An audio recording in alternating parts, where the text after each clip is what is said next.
So I'm just going to share some thoughts about globalization of African traditional medicines, but it's not only, it just doesn't only pertain to Africa traditional medicines, but also other healing modalities. Now, I think this point has been made very clearly throughout this meeting, probably. We are really spoiled. We live in a part of the world which is blessed by amazing biodiversity, botanical biodiversity in our region alone, 22,000 species of plants. And these are some of the statistics that are, available in the literature. Can you imagine 10% of the world's flora packed into 2% of the terrestrial surface? It's generally believed that South Africa is the third most biodiverse area in the world, and high levels of endemism, which really makes it an attractive from a research point of view.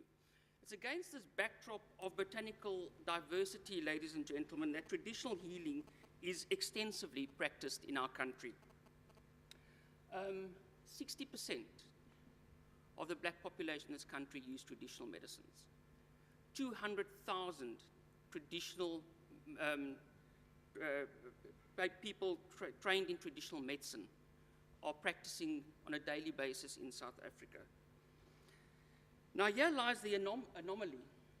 If you look at the continental diversity of commercial products which have been developed, you will see that there's no correlation.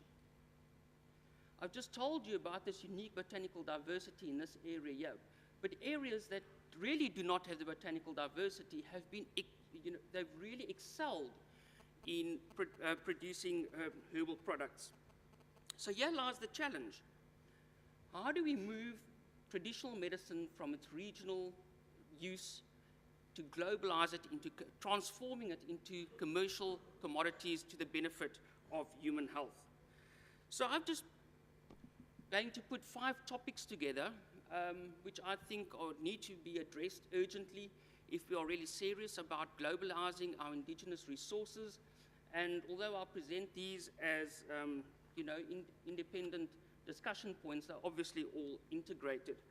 So considering the audience, I'm just going to go through these 4 very rapidly and mostly focus then on research aspects. So first, perceptions. Unfortunately, this is the way traditional medicines, and especially African traditional medicines, is still presented in the media. Some dark manifestation of the underworld. And you see when you read clippings like these, the word witchcraft is often a black magic is associated with traditional medicines. This is not traditional medicine. This is not African traditional medicine, at least. This is my understanding of traditional medicine, the use of plants for its preventative and curative properties with a very, very strong support of indigenous knowledge systems. And if you look into the literature, there are some excellent clinical trials using an ethnobotanical evidence-based approach to provide the necessary evidence for many of these traditional medicines. These are just some clinical trials that have recently been published from some plants from the South African flora. And may I remind the audience that in 2015, the Nobel Prize in Medicine was awarded for the discovery of 2 natural molecules, one for the treatment of river blindness disease and the other one for malaria, both from natural resources. So, of course, traditional medicines and natural products still that are exceptionally important in developing new drugs. Then, of course, education. I mean, the Medicine Controls Council, now SAFA in South Africa, already in 2011, launched a huge program to standardize traditional medicines and herbal products in this country. It has enjoyed top attention, even at government level, at the presidency level, to say that African traditional medicine needs to be standardized. Sadly, very little progress has been made over the last 5-6 years because we are in an intellectual void We just don't have the capacity. We have 8 pharmacy schools in South Africa. The teaching of traditional plant use has been removed from the curricula of all these pharmacy schools because it's not considered very in vogue to be teaching children about root, stems, and leaves. Pharmacognosy does not exist in the pharmacy curricula anymore. So in some ways, we've lost our voice. And I've heard this term, which I don't entirely agree with, because I don't actually know what it means, decolonizing the curriculum. This is now a new thing that's being spoken about in South Africa, which I don't support. But I believe that we should get traditional medicines and the use thereof back into our curricula so that we can have the knowledge base, that we can start doing the standardization of our indigenous resources. Then, of course, legislation. Now, South Africa, unfortunately, has a very checkered past. We have often been criticized for not protecting our indigenous resources, and many products have been developed from South Africa with very little benefit for South Africa. This is one example, Umkaluhabu, Pelargonium sidoides, and this plant was developed by Germany, or by a huge company in Germany, where well, the raw materials is all exported to Germany. I'll tell you more about this later. And this has become, many court cases have revolved around this issue. The other one is Hoodia, the appetite suppressant that was developed, and it became such an important case in biopiracy that several books have been written. I'm going to tell you more about this. So what has happened now, because of this situation, we completely over-regulate. So this has become a deterrent, because if you want to develop products from the South African flora, it's quite a tedious process, yet you need to follow. And yes, although I agree that these checks and balances need to be in place, it's still seen by many as a deterrent who are interested in developing products from the South African flora. Sustainability. We cannot talk about globalization without considering sustainability. Warburgia salutaris, the pepper bark, one of the most famous and sought after traditional medicines in this country. This is how it's traded on the markets. Now, ladies and gentlemen, this is not sustainable. The plant is endangered. It has become critically endangered. Very few populations are left, and it's because of the methods of bark stripping which are used to produce the herbal medicines. And there has been some efforts have been made to cultivate the tree to produce certain commercial products, but the perception is out there that the cultivated material is not as good as the wild-crafted. But is it a perception? This is just some GC data that I'll show you, and you can see on the chemistry part, the wild collected and the cultivated material are distinctly different. How that plays out in the pharmacology still needs to be explored. Then there was initiative to do plant part substitution and say, okay, can you replace the leaves with the bark? Surely this is more sustainable. Very difficult to sell to traditional healers. And of course, no surprise there, if you do the chemistry of the bark and of the leaves, you see that they are distinctly different. So a lot of education needs to be done around this in terms of developing these plants in a sustainable way. So I'm going to now turn to the most important, and that is the desperate need, because I think we all agree in this room that basic research underpins any form of commercial development. Now, any medicine, be it an allopathic remedy, be it a traditional medicine, needs to apply to 3 cardinal rules. The rule of safety, efficacy, and this is all underpinned by quality. And this is the area that we've been quite active over the past couple of years, and I'm going to show you 3 examples of work that has been done. Now, we live in a strange society, strange world, where people want to lie to you, they want to sell you fake products, they want to take your money. Now, if you buy a Louis Vuitton bag, which isn't the real thing, I mean, it's not that serious. Okay, it's not nice for people to lie to you. But if you take a medicine once again, if it's allopathic or be it a traditional medicine, you are a patient. And when you are a patient, there's an ethical consideration in here. And unfortunately, the herbal industry remains fairly unregulated, and this creates a window of opportunity for the unscrupulous practices of many out there. So this is unfortunately the reality. So I'm going to show you just 3 examples of quality control. To come back to the Goodyear story, this is a member of the Possinaceae, and the hunter-gatherers used to chew on parts of this succulent plant when they go on their long hunting trips to suppress their hunger and thirst.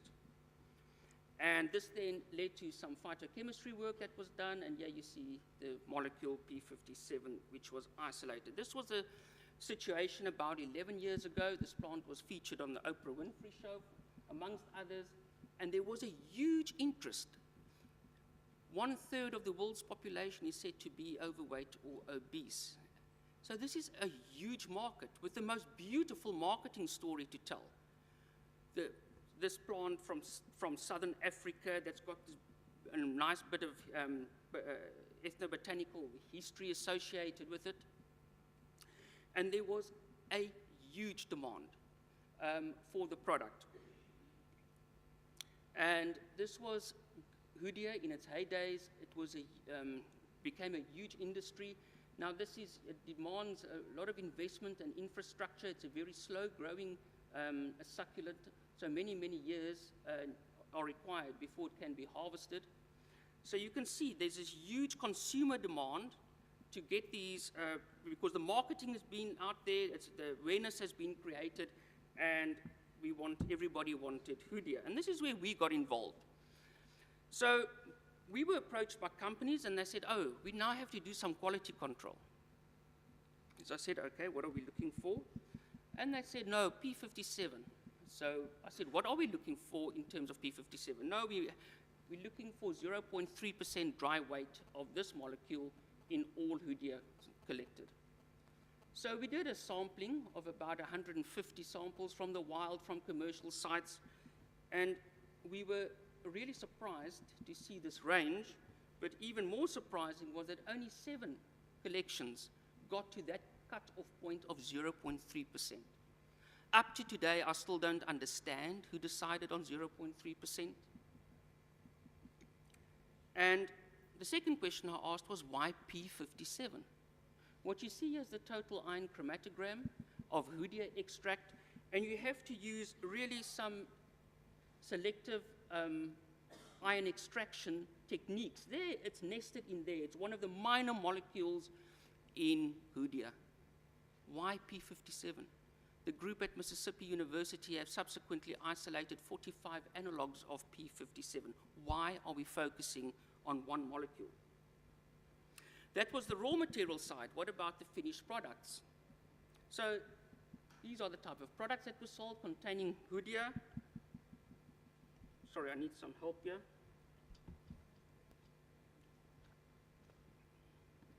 Oh. Now you have to, you must enjoy the marketing strategy here. Imagine Goodyear bars, chocolate bars. And this is going to just shave kilograms of you, and lollipops containing Goodyear, all these wonderful slimming strategies going on here. So this is just a typical TLC plate. This is the Goodyear, this is the so-called P57, and unfortunately the story that we saw was not a very pretty one to tell. You can see that in this case, all the commercial products we tested did not contain a single trace of Goodyear, let alone P57. So this partly led to the demise. There was a huge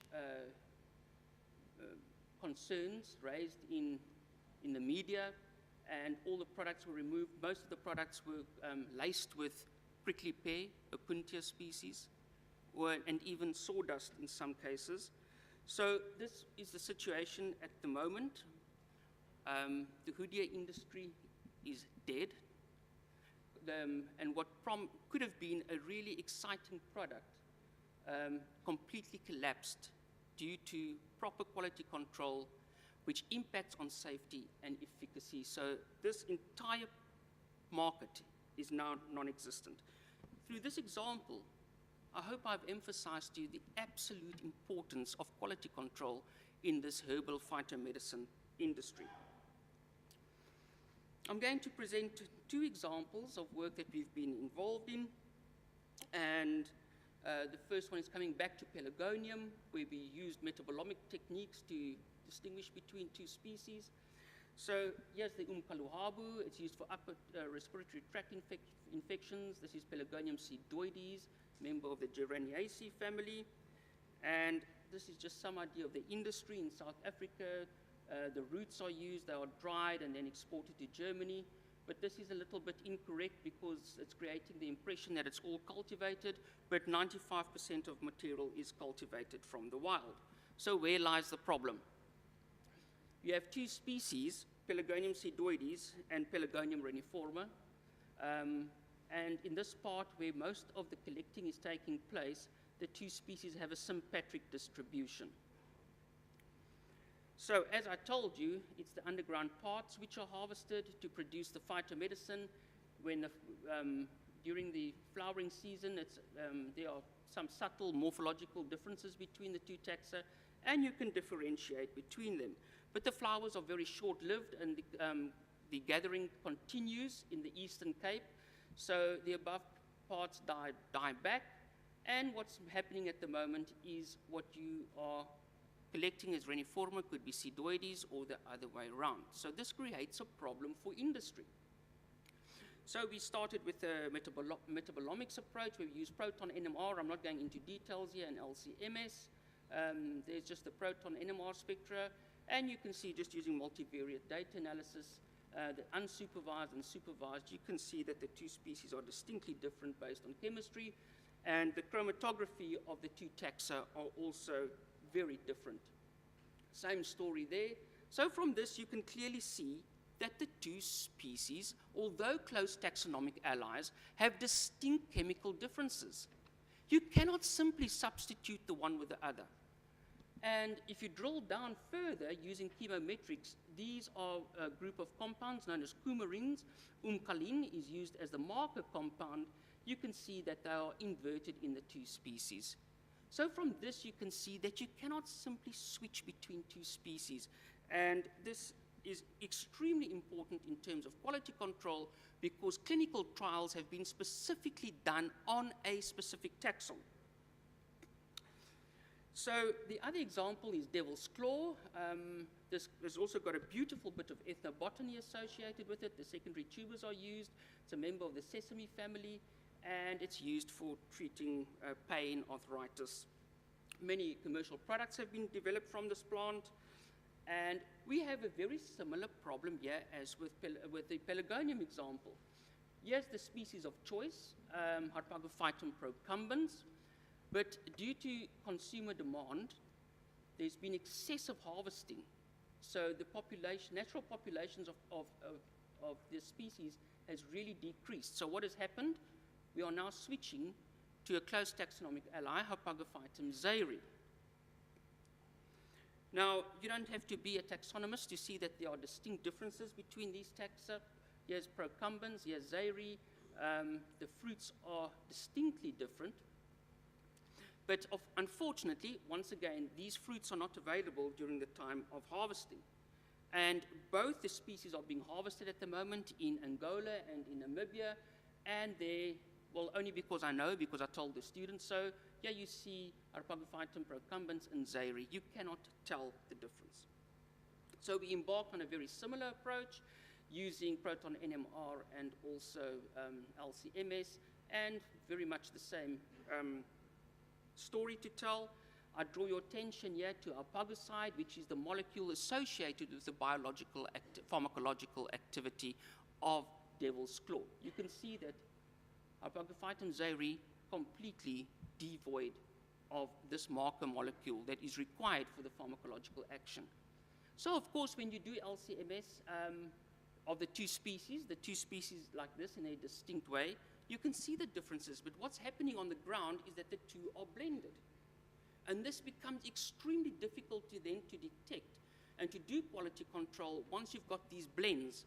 And this is where I've become very interested in what you are doing with this metabarcoding, where you can distinguish between two species actually in a polyherbal formulation. So once again, simple PCA analysis, and we could see that the species are distinct, they are very different, and once again, you cannot just assume because they're conspecific that they are, that the pharmacology is equipotent for the two species. So of course, if you work in the field of quality control, you become very unpopular because sometimes you publish things that people don't like. And it's never my intention to hurt the industry. If anything, it's rather to promote the industry. And this work created a huge uproar in the US, where there's been a lot of interest in Devil's Claw, and the Attorney General, he is embarked on an operation to clean up the herbal industry. And this work was cited in this letter of his, and many of the Devil's Claw products sold in the US were recalled based on this clear distinction between the two taxa. So I want to contradict myself now. What I've shown you now, we're looking for little peaks on a chromatogram. That's the very basis of quality control in our industry, the herbal industry. And it is such a contradiction because we talk about synergy, we talk about network pharmacology. These are all holistic approaches. But what are we doing in quality control? We have a total reductionist approach. We are looking for one peak, one molecule on which we base our entire quality control system. This needs to change. When I look at this, I hear people talk about fingerprinting. How can 4 peaks on a chromatogram be a fingerprint for a species? I think Arabidopsis now, they're talking about 26,000 genes. How can that be representative of something that contains at least 26,000 genes? It's totally impossible. So we need to change the way that we do quality control. And I would like to show this slide because I think this is what we are doing in terms of quality control. If I have to ask any of you in this room what this is, could you possibly guess? If you've seen the slide, maybe just be quiet, you'll spoil it for the rest. Can any of you guess what that is? Well, you couldn't. Because that's a couple of pixels from the inner eyelid of a woman perceived or so-called to be the most beautiful in the world. This is what we are doing with our analytical approach to quality control. And this is the message that I want to leave you with because I think the future of herbal medicine and the quality control thereof lies within what is happening within this group. The people selling analytical instruments, of course, don't like it when I say things like that. I'm not saying throw away your GC or your LCMS, but DNA barcoding is going to revolutionize the way that we're doing quality control of herbal medicines. So just to wrap up, just to put all these concepts again together in terms of my ideas of globalizing African traditional medicines, that we need to destigmatize it. Unfortunately, as I've said, what is portrayed in the media is always negative and very few positive stories to tell. In South Africa, we need to seriously address education around traditional medicines and get this back into the curriculum and teach our pharmacists about the use of traditional medicines. Sustainability, will always be an issue. You cannot, once again I say, you cannot even think of commercializing or globalizing medicines if you haven't considered aspects of sustainability. And of course, bioprospecting, the regulation is being rather stifling, but I also believe that measures are now in place, especially for early phase or preliminary investigation phases are really much more streamlined at the moment, and it's not this huge legal obstacle that you have to go through. And then, of course, research, absolutely fundamental in transforming these botanical assets into consumer products Capacity concerns in South Africa. Once again, as I said, not very fashionable to be teaching this type of work in South Africa, which I failed to understand, considering, once again, a total contradiction. 60% of the black population in this country use traditional medicine.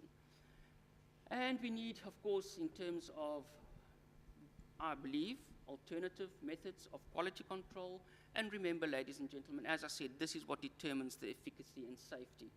And we really need to enhance collaboration. We simply don't have the local capacity in South Africa to really make this advancement. So in conclusion, of course, none of this work was done by myself. I'm just a professional beggar going around trying to collect money and flying to these beautiful places. So I say thank you to all the students, really a vibrant group back in Pretoria, who are all working on aspects of traditional medicines. And of course, to do this type of research, we need expensive toys.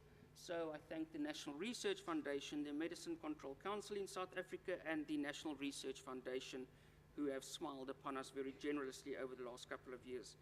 And thank you for indulging me.